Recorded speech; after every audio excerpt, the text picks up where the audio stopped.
৬ জন legally থাকার কথা, কিন্তু সেই রুমটাতে ২০ জন ৩০ জন আরও বেশি মেয়ে থাকছে। নিজেদের দখলে নিত এবং নিজেদের ইচ্ছে মতো স্টুডেন্ট সেখানে অ্যালট করত, স্টুডেন্ট সেখানে ওঠাতো। এমন হতো যে প্রথম বর্ষে যারা ভর্তি হয় লিগালি তো তারা সিট পায় না, যেহেতু সিট কেন্দ্রিক একটা সমস্যা আছে বিশ্ববিদ্যালয়ে, এবং অনেকেরই আর্থিক সক্ষমতা থাকে না, মেসে থাকবে, এখানে অনেক ইস্যু থাকে, অর্থনৈতিক ইস্যু, আসা যাওয়ার একটা দূরত্বের ইস্যু থাকে। তো সব কিছু মিলিয়ে অনেক মেয়েদেরকে বাধ্য হয়ে ছাত্রলীগের নেত্রীদের কাছে যেতে হতো একটা সিটের জন্য। তো ছাত্রলীগের নেত্রীদের সাথে মেয়েরা যখন একটা সিট চাইতে যেত, তারা সিট দিয়ে দিত। তারা এটা বিবেচনা করতো না যে এই মেয়েটা কোথায় থাকবে বা আদৌ তার থাকার জায়গা আছে কিনা। ওই নেত্রীর কাছে গিয়েছে মানেই সে একটা ব্যবস্থা করে দিত যে আচ্ছা তুমি থাকতে পারবে। কিন্তু পরবর্তীতে দেখা যেত যে ওর আসলে থাকার মতো জায়গা নেই হলের ভেতরে। ও হয়তো রিডিং রুমে রাতটা পার করছে, তারপর নামাজের রুমে রাতটা পার করছে, বা এমনও হতো যে একটা রুমে হয়তো ৬ জন লিগালি থাকার কথা, কিন্তু সেই রুমটাতে ২০ জন ৩০ জন আরও বেশি মেয়ে থাকছে।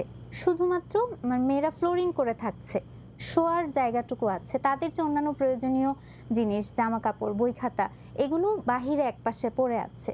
তো এটা ছিল গণরুম কালচার, যেখানে ছাত্রলীগের নেত্রীদের পাশাপাশি বিশ্ববিদ্যালয়ের প্রশাসনকেও দায়ী করব যে তারা স্টুডেন্টদের আবাসনের যে চাহিদাটা এটা পূরণ করতে পারেনি, এবং ছাত্রলীগের নেত্রীদেরকেও তারা সায় দিয়েছে, সেই ক্ষমতাটা দিয়ে রেখেছিল কিছু সংখ্যক ছাত্রীকে তারা এই ধরনের একটা দুর্বিষহ জীবন দিবে।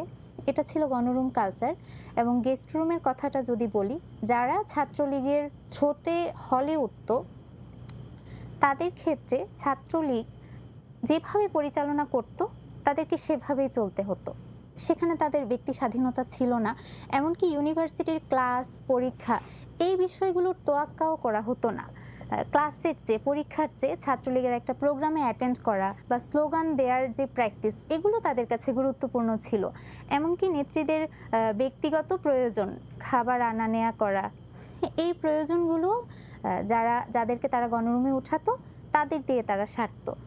তো গেস্ট রুমে এমন হতো, কোনো মেয়ে যদি ছাত্রলীগের প্রোগ্রামে যেতে না পারতো, পরবর্তীতে তার উপর নির্যাতন করা হতো বা তাকে বকাঝকা করা হতো, জিজ্ঞাসাবাদ করা হতো কেন সে প্রোগ্রামে যেতে পারেনি। তারপর এমনও হয়েছে যে পরদিন একটা ছাত্রীর পরীক্ষা, সে পড়ার জন্য রিডিং রুমে গিয়েছে, রিডিং রুম থেকে তাকে নিয়ে আসা হয়েছে যে সামনের দিন প্রোগ্রাম আছে, তাকে প্র্যাকটিস করতে হবে, তাকে প্রোগ্রামে অ্যাটেন্ড করতে হবে। তো এই ধরনের কালচারগুলো আমরা দেখেছি গণ অভ্যুত্থান পূর্ববর্তী সময়ে, এই কালচারগুলো চালু ছিল এবং রাজনীতির ধরনটাও এমন ছিল যে আমরা তো জানি যে মেয়েদের মাঝে রাজনীতি সচেতনতা কম, এবং ছাত্রলীগ আসলে যেভাবে চাইতো সেভাবেই পরিচালনা করতো মেয়েদেরকে।